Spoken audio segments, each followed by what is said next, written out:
మీ బంగారం తాకట్టులో ఉందా? విడిపించుకోలేక ఇబ్బందులు పడుతున్నారా? అయితే మీ బంగారాన్ని వెంటనే విడిపించి కొంటాం. గణేష్ గోల్డ్. మీరు సంప్రదించాల్సిన ఫోన్ నంబర్లు 9160-266-916, 8712619507. నమస్తే గురువు గారు. నమస్తే అండి. గురువు గారు, ఇప్పుడు శ్రావణ మాసం అయితే వచ్చేసింది. శ్రావణ మాసం విశిష్టత చెప్తారా కాస్త?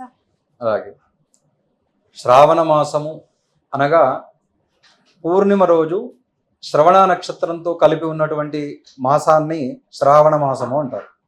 సహజంగా మనకు మాసాలు 12: చైత్రం, వైశాఖం, జ్యేష్ఠం, ఆషాఢం, శ్రావణం, భాద్రపదం, ఆశ్వేజం, కార్తీకం, మార్గశిరం, పుష్యం, మాఘం, ఫాల్గుణం. ఇట్లా పౌర్ణమి రోజు ఏ నక్షత్రం అయితే వస్తుందో ఆ నక్షత్రానికి సంబంధించినటువంటి పేరు మాసానికి పెట్టడం జరిగింది. చైత్ర మాసం చిత్ర నక్షత్రం, వైశాఖ మాసంలో వచ్చేటువంటి పౌర్ణమి విశాఖ, ఇట్లా శ్రావణ మాసంలో వచ్చేటువంటి పౌర్ణమికి శ్రవణ నక్షత్రం కూడుకుని ఉండడం ద్వారా శ్రావణ మాసము అని పిలువబడుతుంది. ఈ శ్రావణ మాసము అనేటువంటిది సహజంగా తల్లులందరికీ కూడా పెద్ద పండగ.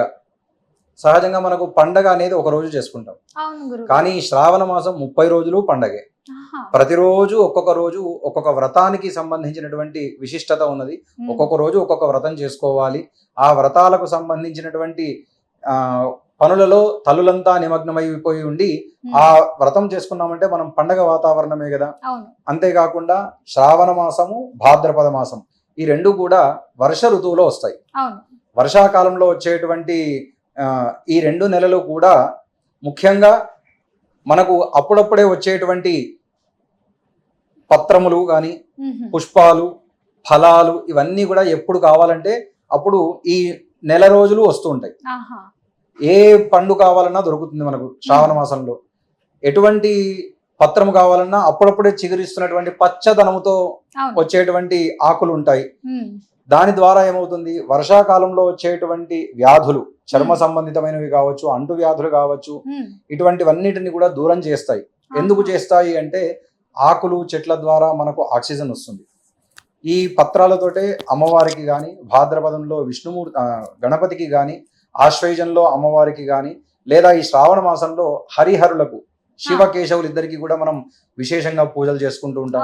ఆ సమయంలో ఖచ్చితంగా పత్రములు వాడాల్సిందే. భగవంతుడు చెప్పాడు, పత్రం పుష్పం ఫలం తోయం యోమే భక్త్యా ప్రయచ్చతి అని. అంటే ఎంత ఆర్భాటంగా చేశారు అనేటువంటిది కాదు, ఎంత భక్తితో చేశారు. భక్తితో చేసి నాకు పత్రము, పుష్పము, ఫలము, తోయము అంటే ఆకులు, ఫలము అంటే పండ్లు, పుష్పాలు, తోయము అంటే నీరు. భక్తితోటి మనస్ఫూర్తిగా ఏవి సమర్పణ చేసినా కూడా వాళ్ళని నేను సంపూర్ణంగా అనుగ్రహిస్తాను అని చెప్తాడు. అంతేకాకుండా శ్రావణ మాసంలో మనకు తృతీయ రోజు అంటే తదియ రోజున కొన్ని ప్రాంతాల్లో రాజస్థాన్, గుజరాత్ లేదా ఉత్తరం వైపు వెళ్తే మధుశ్రవోత్సవము అని చేస్తారు. మధుశ్రవ ఉత్సవం అంటే కేవలం తేనెతోటే హరిహరులను ఇద్దరిని కూడా అర్చించడం, వాళ్ళిద్దరిని కూడా అభిషేకం చేయడం. ఆ తెల్లవారు ఏమవుతుంది, నాగుల చవితి వస్తుంది.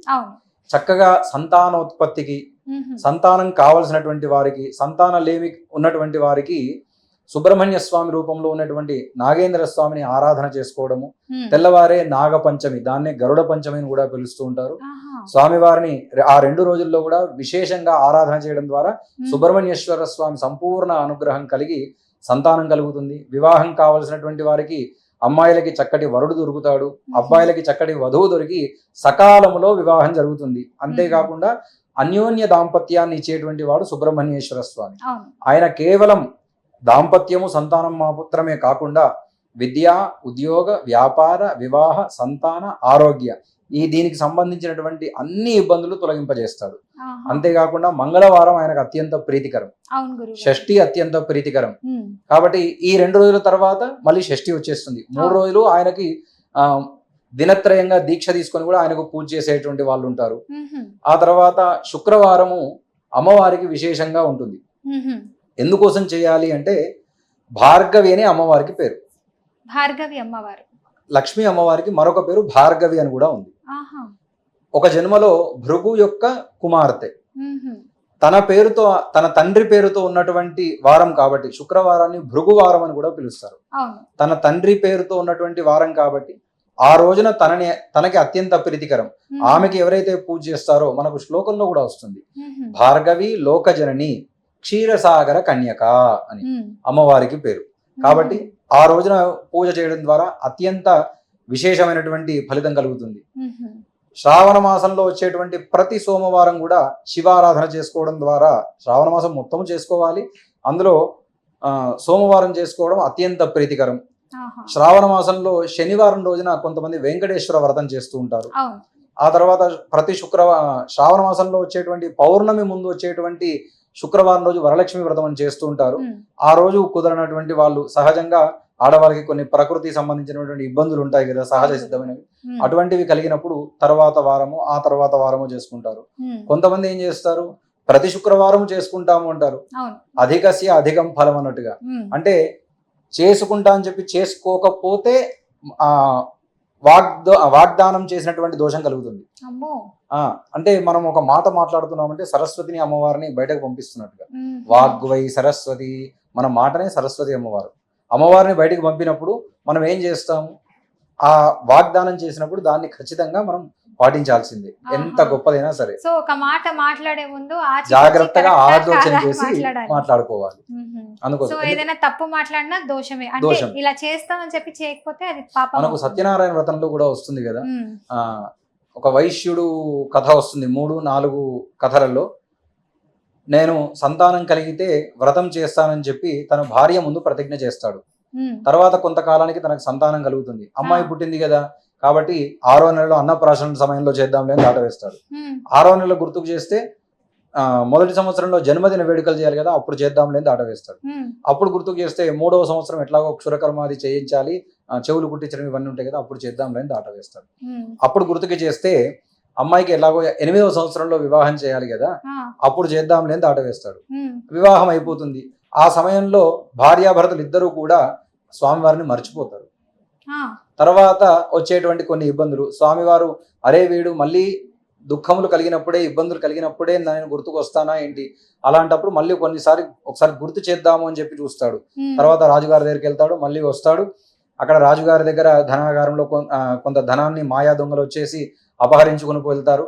తర్వాత స్వామివారి అనుగ్రహం చేత తను లీలావతి కళావతి వ్రతం చేయడం ద్వారా మళ్ళీ స్వామి సంతుష్టి, ఆయన కలలో కనపడి నీ దగ్గర ఉన్నటువంటి వాళ్ళిద్దరు కూడా దొంగలు కాదు, నా మాయ వల్ల వచ్చిన వాళ్ళు, కాబట్టి వాళ్ళను వదిలేయమని చెప్తారు.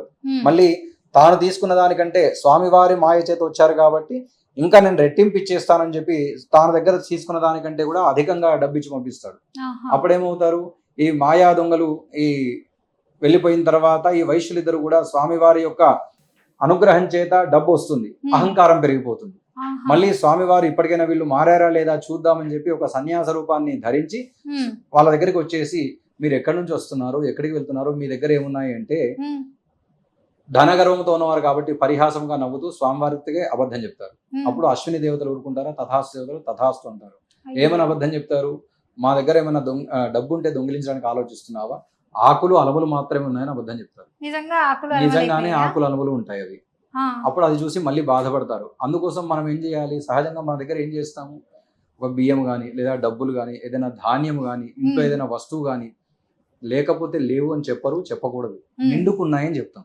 మా దగ్గర బియ్యం నిండుకున్నాయి, లేదా డబ్బులు నిండుకున్నాయి, లేదా బట్టలు నిండుకున్నాయి, లేదా పప్పులు నిండుకున్నాయి అని చెప్తాను తప్ప, ఇప్పుడు ఇంట్లో సామాగ్రి తెచ్చే వాళ్ళకి సామాగ్రి మనం లిస్టు రాసిస్తాం కదా, రాసినప్పుడు కూడా కందిపప్పు అంటే కందిపప్పు లేదా అంటే కందిపప్పు నిండుకున్నది అని చెప్తాం, కందిపప్పు లేదు అని చెప్పాం.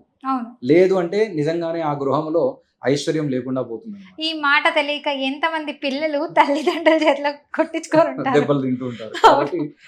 లేదా అంటే ఆ మాట నిండుకుంది అన్నారంటారు. ఓకే, సో మీ వల్ల నిండుకుంది అన్న విషయాలు కూడా తెలుసుకున్నారు చాలా మంది. ఓకే గురుగారు, ఇప్పుడు శ్రావణ మాసం వచ్చిందంటే చాలా మంది వివాహాలు చేయాలనుకుంటూ ఉంటారు. సో వివాహాలకు కూడా మంచిదే అంటారా? చాలా విశేషమైనటువంటి మాసం. అంతేకాకుండా రైతులందరికీ కూడా పండగ మాసం అది.